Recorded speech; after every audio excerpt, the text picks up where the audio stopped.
اور یہ جو موجودہ جج ہے جسٹس یحییٰ افریدی یہ آ گیا تھا. تو یہ بات آپ اپنے ذہن میں رکھیں گے. رانا ثناء اللہ صاحب آدھا سچ بول رہے ہیں کہ اس وقت بندیال تھا. ہاں بندیال اس وقت تھا جب 9 مئی ہوا تھا, اس وقت بندیال تھا. اور اس وقت تو عمران خان نے ایسا کوئی مطالبہ تو عمران خان آج بھی کرتے ہیں, تو آج کروا دیں آپ انکوائری. اب تو سارے ججز آپ کے ہیں. تو معاملہ یہ ہے کہ رانا صاحب سچ بول رہے ہیں کہ اگر انکوائریاں ہوں گی تو پھر عمران خان وزیر اعظم بنیں گے یا وہ اقتدار میں آئیں گے, اور یہ جو اقتدار میں بیٹھے ہوئے لوگ ہیں یہ جیلوں میں جائیں گے. اور سہیل بڑائے صاحب نے ایک اور کالم لکھا. ناظرین میں بار بار کہتا ہوں مجھے اچھا بھی نہیں لگتا, لیکن میں حیران ہوتا ہوں کہ یہ لوگ تھکتے بھی نہیں ہیں, بس بھی نہیں کرتے. عمر کے اس آخری حصے میں بھی ان چیزوں کو اس طریقے سے کوئی کیسے کر سکتا ہے. یعنی انہوں نے ایک اور کالم لکھا پھر تکیہ پاکستان تحریک انصاف پہ اور عمران خان پہ کہ جناب ڈیل کیوں نہیں کرتے, معافی کیوں نہیں مانگتے, ان کو ٹریک پہ آنا پڑے گا, جب تک یہ ٹریک پہ نہیں آئیں گے تب تک یہ نہیں ہوگا وہ نہیں ہوگا. یہ کیا کالم ہے بھائی؟ انصار عباسی صاحب ہوں, سہیل وڑائچ صاحب ہوں, سینئر صحافی ہیں, بہت پرانے کام کرنے والے ہیں, لیکن نہ کریں یار. آپ کی وجہ سے پوری صحافتی برادری بدنام ہو جاتی ہے. آپ لوگوں کی وجہ سے لوگ کہتے ہیں کہ صحافی حق کے ساتھ کھڑا نہیں ہو سکتا. آپ دیکھیں نا یہاں صحافیوں نے کتنی مار کھائی ہے لیکن انہوں نے جھوٹ بولنا شروع نہیں کیا, وہ پھر بھی اپنا کام کر رہے ہیں.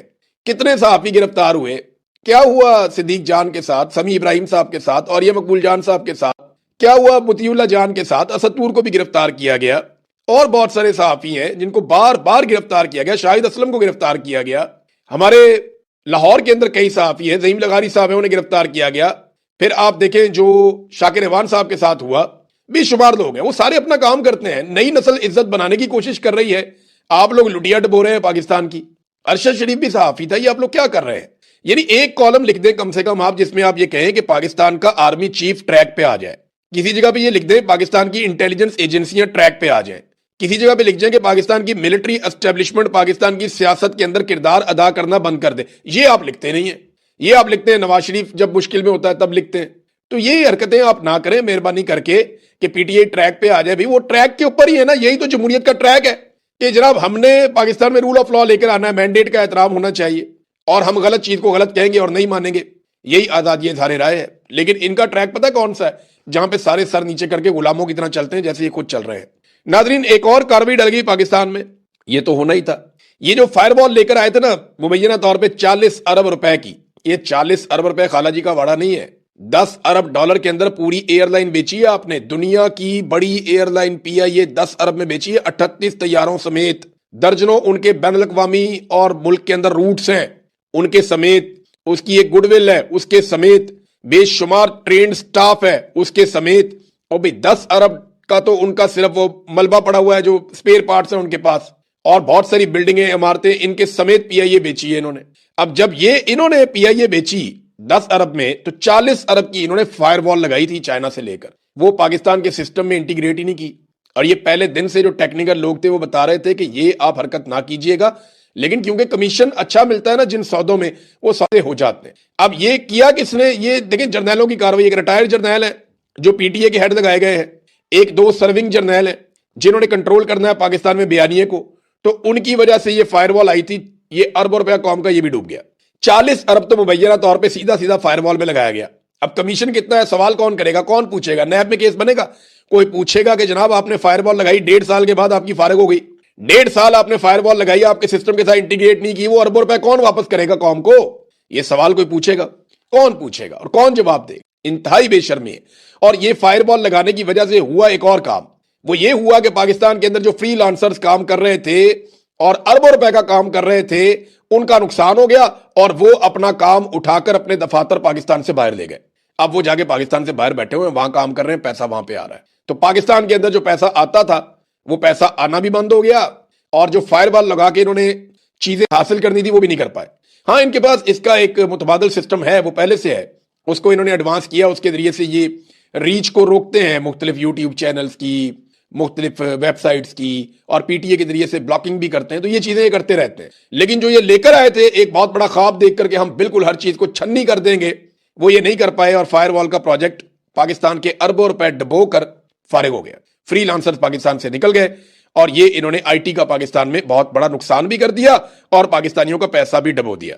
پاکستان کو کون کون سی بڑی کمپنیاں چھوڑ گئی ہیں, یہ میں آپ کو ایک ڈیٹا میرے پاس ہے, میں آپ کے ساتھ شیئر کرتا ہوں. ناظرین 2022 میں پاکستان سے کمپنیوں کے نکلنے کا سلسلہ شروع ہوتا ہے, اور جو بڑی کمپنیاں پاکستان کو چھوڑ گئی ہیں اس میں ایک سنافی ہے, ایک شیل پاکستان ہے, ایک بائر ہے, ایک ٹیلینور ہے, ایک ٹوٹل انرجیز ہے، ایک ایلی للی ہے، یہ فارما کمپنی ہے، بہت بڑی تھی، اور اس کے بعد ویٹرس ہے، پھر لوٹے ہے، پھر اس کے بعد ایک کمپنی مائکروسافٹ ٹیکنالوجی، وہ پاکستان کو چھوڑ گئی 2025 میں، فائزر فارما ہے 2024 میں پاکستان کو چھوڑ گئی، کریم جو ہے، اوبر جو ہے، یہ دونوں پاکستان کو 2025 اور 2024 میں چھوڑ گئی، پھر گل احمد ٹیکسٹائل ہے 2024 کے اندر یہ بند ہو گئی، اس کے بعد پروکٹر اینڈ گیمل ہے، یہ 2025 میں بند ہو گئی، اور جلٹ یہ 2025 میں بند ہو گئی، اور یاماہا یہ 2025 میں، یاماہا موٹرز یہ بھی 2025 میں گئی، اور اب متسوبیشی کمپنی جو موٹرز ہے وہ پاکستان میں یہ بھی بند ہو گئی۔ یہ جناب پاکستان کی معیشت کے ساتھ انہوں نے کیا،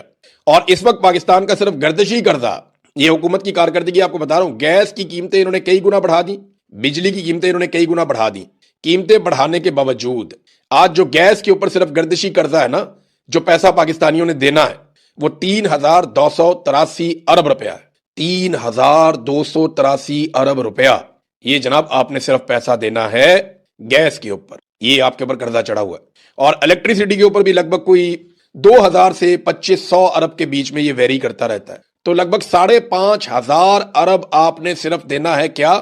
گردشی قرضہ، گیس کا اور بجلی کا۔ یہ پاکستان کے ساتھ موجودہ پاکستانی حکمرانوں نے کیا، حالانکہ جب یہ گیس اور بجلی کی قیمتیں بڑھا رہے تھے تو ان کا دعویٰ تھا کہ اب ہمیں جو ہے وہ گردشی قرضے سے جان چھڑانی پڑے گی، وہ کیپیسٹی پیمنٹ ہی آپ بہت زیادہ دیتے ہیں، یعنی اگر آپ نے 3,000 ارب پے کیا نا کمپنیوں کو، تو ان میں آپ کو 1,000 ارب کی بجلی ملی ہے، اور 2,000 ارب آپ نے ان کو ویسے ہی دے دیا ہے، کیپیسٹی پیمنٹ۔ یہ جو گھٹیا قسم کے معاہدے کیے تھے نا نواز شریف صاحب نے، زرداری صاحب نے، یہ وہ گھٹیا قسم کے معاہدوں کی ہم قیمت چکا رہے ہیں کہ 3,000 ارب کا ہم نے بل دیا، 2,000 ارب جو ہے وہ ہم نے بلا وجہ دے دیا، اور 1,000 ارب کی ہمیں بجلی ملی۔ ہم جب 1 یونٹ خریدتے ہیں تو 3 یونٹ کے پیسے دیتے ہیں، سادی بات یہ، اور یہ وہ کیپیسٹی پیمنٹ ہے جو آپ کو دینی پڑے گی لمبے عرصے تک۔ نواز شریف، زرداری، مشرف اور ان لوگوں کی وجہ سے انہوں نے کیا سارا کچھ، انہوں نے کیا، اور یہی ذمہ دار ہے اس کے لیے، اور یہ سارے ایک دوسرے کو کہتے بھی ہیں لیکن آج کل کٹھے بیٹھے ہوئے تو بات نہیں کرتے۔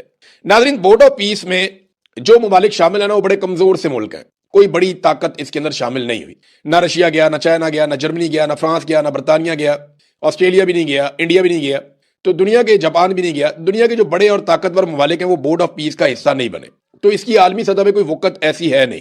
2 ریاستی حل، یہ پاکستان کے اندر آگے تو پاکستانی یہ بات کرتے ہیں کہ 2 ریاستی حل ہمیں چاہیے، یعنی میں حیران ہو رہا تھا، پاکستان کا جو سرکاری موقف ہے وہ یہ ہے کہ اسرائیل یا نیتن یاہو کی شمولیت سے ہمیں کوئی پریشانی نہیں ہے بورڈ آف پیس میں۔ ان کو تو مطالبہ رکھنا چاہیے تھا کہ جنگی مجرم اس کو شامل نہ کریں، لیکن وہ کہتے ہیں اسرائیل یا نیتن یاہو کے شامل ہونے سے ہمیں کوئی پریشانی نہیں ہے، جبکہ ساتھ میں وہ یہ بھی نہیں کہتے کہ جناب فلسطین کو شامل کر دیں، یعنی فلسطین کا فیصلہ فلسطینیوں نے کرنا ہے نا، تو ان کو شامل کریں آپ، لیکن ان کی شمولیت کے لیے بھی مطالبہ نہیں کیا جاتا۔ دیکھیں، یہ جو بورڈ آف پیس ہے یہ ایکچولی اس کے مالکان امریکہ اور اسرائیل ہیں، اور انہوں نے علامتی طور پہ بھی کبھی یہ نہیں کہا کہ فلسطینی ریاست بنے گی یا فلسطینیوں کو کوئی حق وغیرہ ملے گا۔ تو یہ ساری کہانی ہے جو پاکستانیوں کو سنائی جا رہی ہے، اور یہ صرف ڈونلڈ ٹرمپ سے تعلقات بڑھانے کا ایک بہانہ ہے اور کچھ بھی نہیں ہے، یا تعلقات امریکہ کے ساتھ رکھنے کا ایک بہانہ ہے۔ کمزور مسلمان ملک ہے، انہوں نے کہا ٹھیک ہے جی بنا لیتے ہیں تعلق۔ اب یہاں پہ شہباز شریف کی ایک ویڈیو آ رہی ہے، پچھلی صفوں سے کھڑے ہو کر انہوں نے ڈونلڈ ٹرمپ کو جیسے سلوٹ کیا شہباز شریف نے۔ کیا ایک وزیر اعظم کو یہ زیب دیتا ہے؟ ہم ایک ایٹمی قوت ہیں، اور کوئی بھی ملک جو ایٹمی قوت ہو وہ اس طرح کی گھٹیا حرکت نہیں کرتا، سربراہ تو بہت دور کی بات ہے، اس کا کوئی نمائندہ بھی ایسی حرکت نہیں کرتا۔ ڈونلڈ ٹرمپ کو دور سے دیکھ کر پیچھے سے سلوٹ مارتے ہیں، پاگ لگے رہن، یہ کیا طریقہ ہے؟ عمران خان نے شہباز شریف کا نام اردلی رکھا، اور شہباز شریف نے ہر روز ثابت کیا کہ وہ اس نام کے مستحق ہے۔ جس طرح انہوں نے ڈونلڈ ٹرمپ کو سلوٹ مارا، میں حیران ہو گیا دیکھ کر کہ یار کوئی عزت دار آدمی یہ کر سکتا ہے؟ بھئی آپ پاکستان کی نمائندگی کر رہے ہیں، بے شک آپ جعلی وزیر اعظم ہیں، آپ کو عاصم منیر صاحب نے زبردستی وزیر اعظم بنا دیا، لیکن آپ اس کرسی پہ بیٹھے ہوئے، آپ 25 کروڑ لوگوں کی نمائندگی کر رہے ہیں جن کے پاس ایٹم بم ہے، اور آپ اٹھا کے سلوٹ مار رہے ہیں، آپ کو زیب دیتا ہے یہ حرکت؟ بھئی تعلقات ایسے ہوتے ہیں، آپ تو مراسی بنے ہوئے ہیں ٹرمپ کے۔ ناظرین، ایک اور دعویٰ سامنے آ رہا ہے، مختلف ذرائع اور صحافی یہ دعویٰ کر رہے ہیں کہ پاکستانی جو حکمران ہے اس وقت یا اسٹیبلشمنٹ ہے، انہوں نے جو فائدے یا معاہدے امریکہ کے ساتھ یا امریکیوں کے ساتھ کیے ہیں نا، ان میں ڈونلڈ ٹرمپ کے فرینڈز اینڈ فیملیز کمپنیز جو ہیں وہ فائدہ اٹھا رہی ہیں، یعنی ڈونلڈ ٹرمپ کے بہت قریبی لوگ ہیں، مثال کے طور پہ کرپٹو کا معاملہ ہو، منرلز کا معاملہ ہو، روزویلٹ ہوٹل کا معاملہ ہو یا ریکوڈک کا معاملہ ہو، یہ سارا کچھ جا کر ڈونلڈ ٹرمپ کے قریبی لوگوں کے ساتھ جڑتا ہے، یعنی معاہدے اور ایم او یوز ان کے ساتھ ہوتے ہیں۔ یہ بڑی انٹرسٹنگ چیز ہے۔ ڈونلڈ ٹرمپ کو خوش رکھنے کے لیے کیا ان کے آس پاس کے تمام لوگوں کو پاکستانی حکومت اپنے سرکاری وسائل سے نواز رہی ہے؟ تو ان خبروں کے مطابق تو اس کا جواب ہے کہ ہاں ایسا ہی ہے۔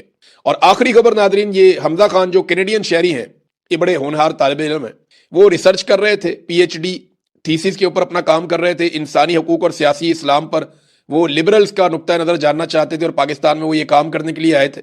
اب جناب انہیں اغوا کر لیا گیا کیونکہ وہ ملاقاتیں کر رہے تھے ایسے لوگوں سے جن کا پوائنٹ آف ویو حکومت کو پسند نہیں ہے، یا ایسے لوگوں سے جن کے ساتھ ریاست نے جبر کیا، ظلم کیا، غیر انسانی سلوک کیا۔